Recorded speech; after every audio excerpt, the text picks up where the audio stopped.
Welcome. In this video, we will tell you a horror and scary story called Imaginary Friends. I hope you enjoy.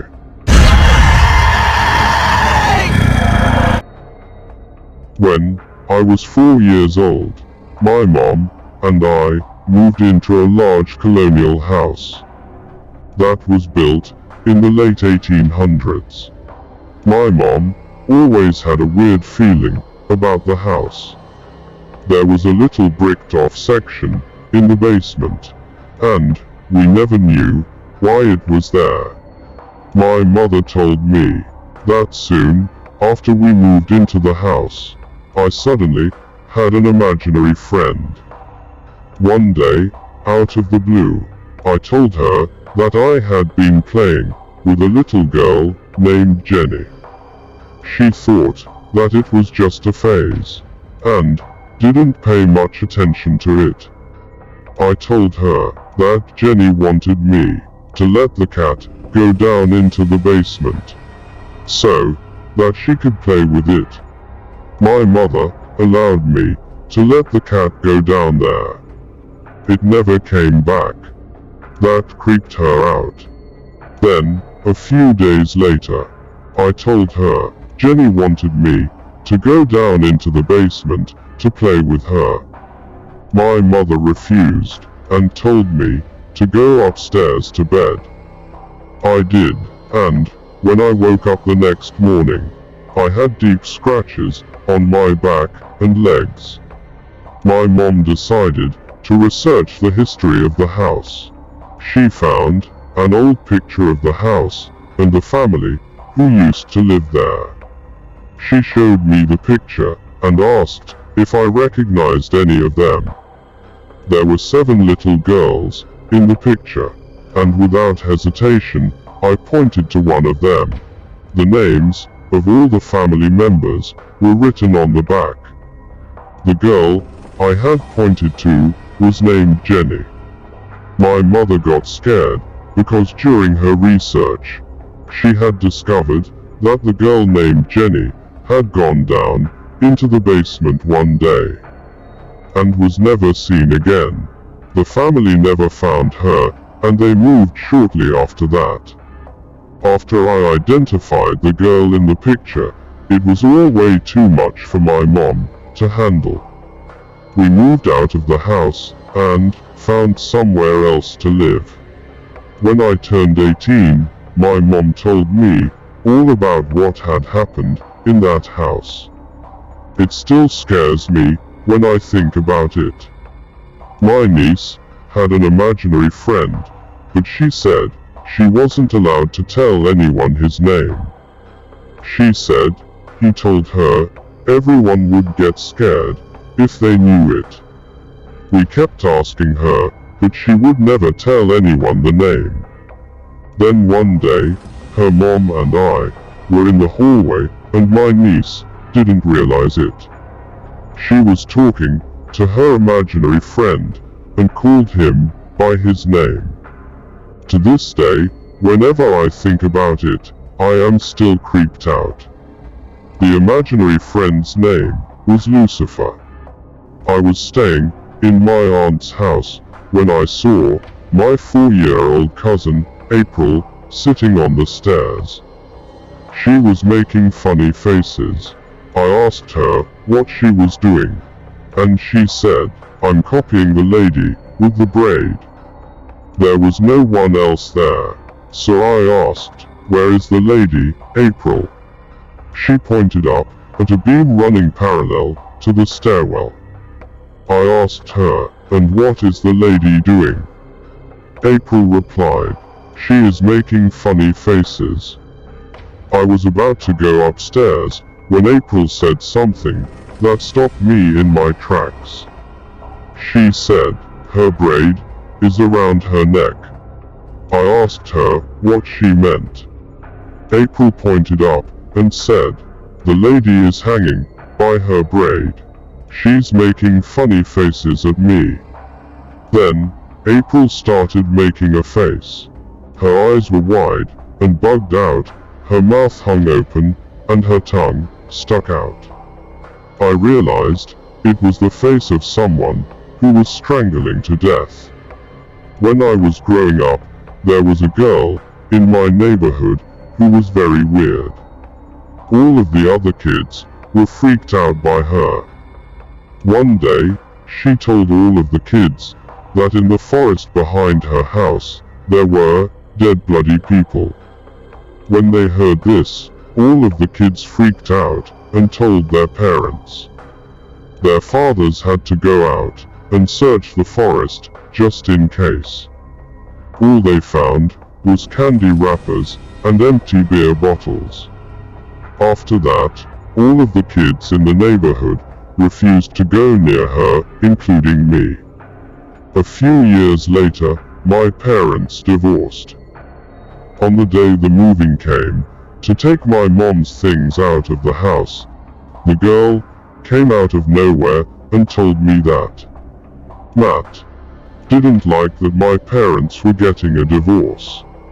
I had no idea who Matt was. Even though I stopped being friends with her, my dad was still friends with her parents. My dad told me that Matt was her imaginary friend. Her parents had told him all about the problems they were having. Matt was often too physical. They claimed that Matt could control the lights and could even make the power go out. They said Matt also knocked on doors at night. If he was ignored, the banging on the doors would start. A few years later, my dad decided that he would invite the girl and her parents over to our house. I was begging my dad not to do this, but he said it would be nice to catch up with them.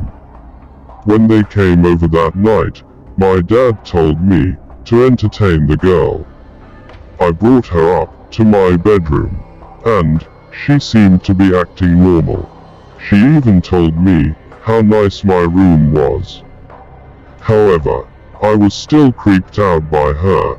She just sat down in the middle of the floor while I tried to put a movie on the DVD player. All of a sudden, out of nowhere, in the most deadpan voice, she said, "Matt's here." At that exact moment, the lights began to flicker on and off. I got so scared, I ran out of my room, crying in fear. Her parents came running up the stairs, dragged the daughter out of my room, and took her home. For weeks afterwards, I refused to sleep in my bedroom. I haven't heard much from that family ever since then. I heard that Matt still controlled the lights, but I don't know if he is still around. To this day, whenever the lights begin flickering or a bulb blows, it still freaks me out. My boyfriend is a homicide detective, and a couple of years ago, he was investigating the murder of a little boy. They still hadn't found the body. The mother of the little boy broke down and admitted she had killed him and hid his body under their old trailer. When the police went out to search the trailer, they found there was a new family living in it.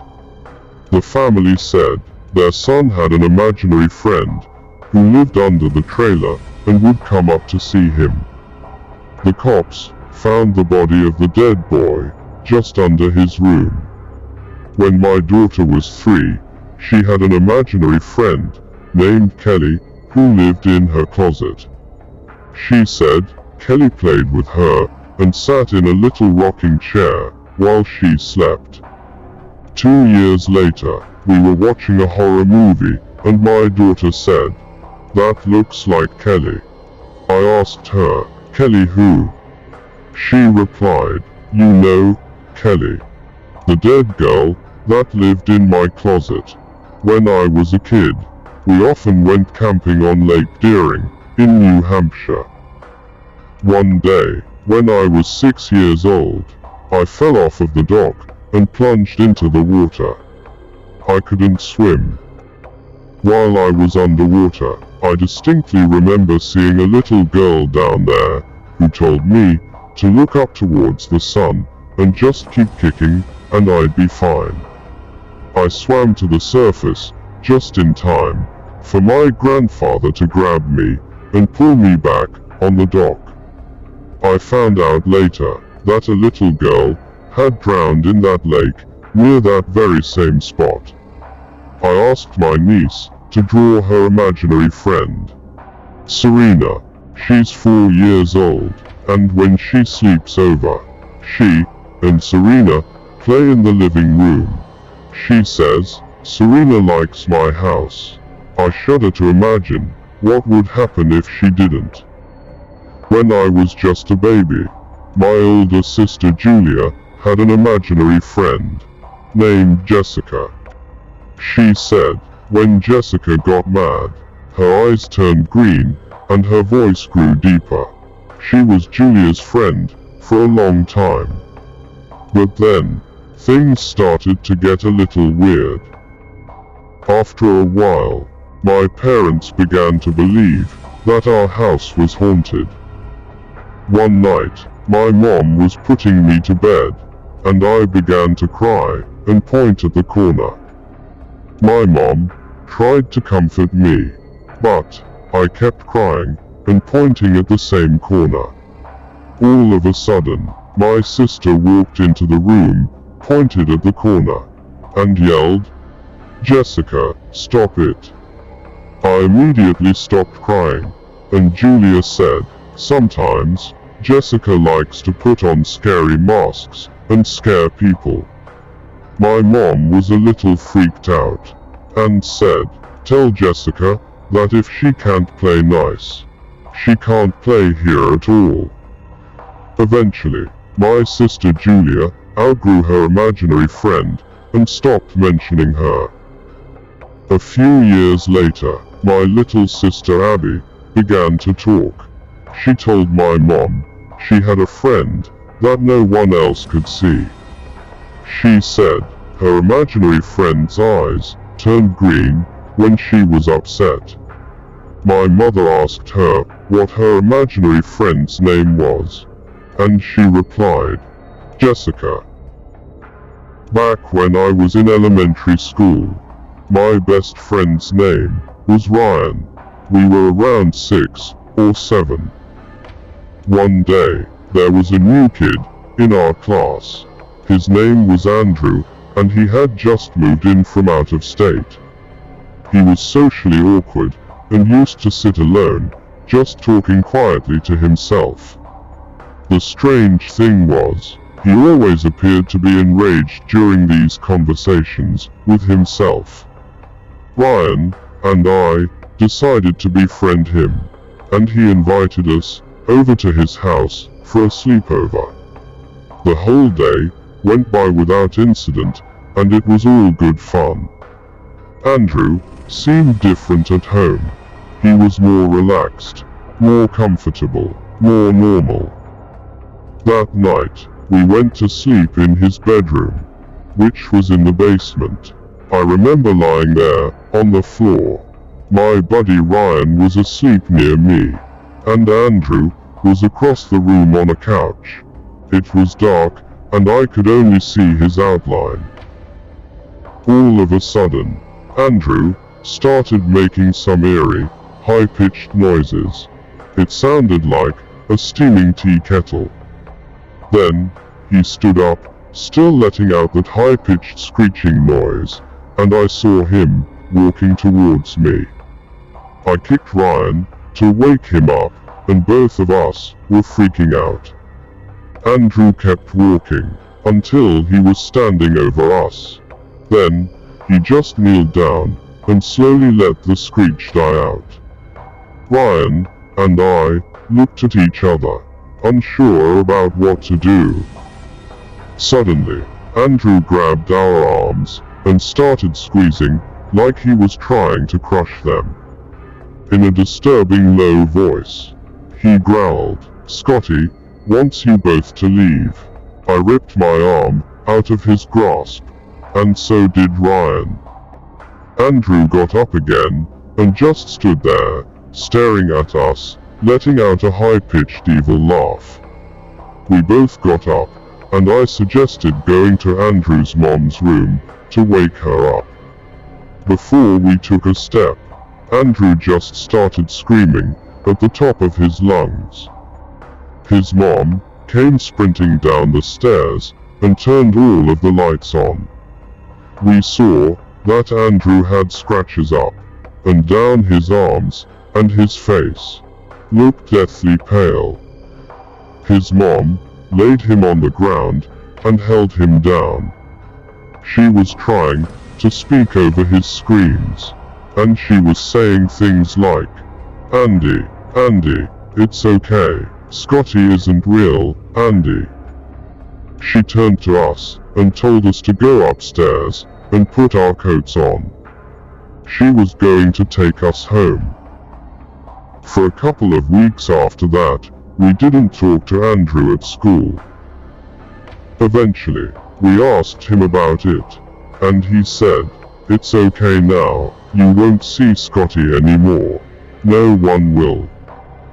Needless to say, that was the end of that, and we never talked to him again. He ended up getting removed from my school because he attacked a kid with a tree branch at recess. We were watching a scary movie when my nephew looked up and said, "What's George doing on TV?"